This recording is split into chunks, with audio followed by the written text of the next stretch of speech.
John 20:23, Jesus says to the apostles, whose sins you forgive are forgiven, whose sins you retain are retained. In 2 Corinthians chapter 5, Paul explains to us that the apostles were given the ministry of reconciliation.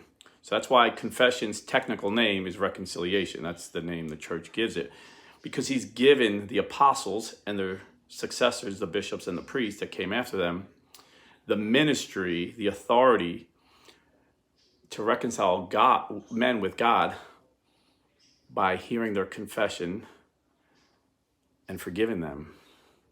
Now it's God that does the forgiving, but he gives that ministry to the apostles and their successors. Just like 1 Corinthians, St. Paul talks about the gift of healing, that some men have the gift of healing, and it happens today. But it's God doing the healing, but he's using the men in the ministry of healing. James tells us in chapter 5, 13 through 18, I think, that if you're sick, call the elders of the church.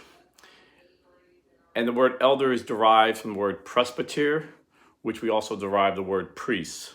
So it could say call the priest, call the elder. Elder just meaning a leader in the church. Priest meaning a priest.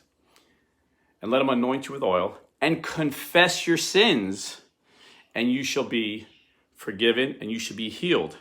You see, because sometimes the healing we need is not physical. Sometimes the healing we need is spiritual. And history always proves Christianity. History always proves the Bible is true. And throughout ancient history, you see that the church had these open confessions. And yes, they were like more open in the front of the church since the first century. J.N.D. Kelly, a Protestant scholar, no less, explains it best in his book, Early Christian Doctrines, when he talks about the doctrines in the first 6 centuries of the church. And it was known Christians confessed their sins to a priest. And like I said, disciplines change over time. We made it more private so more people would come.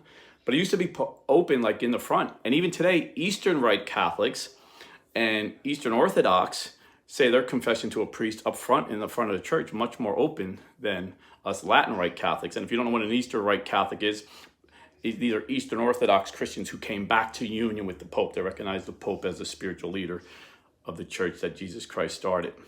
So God bless and stay Catholic.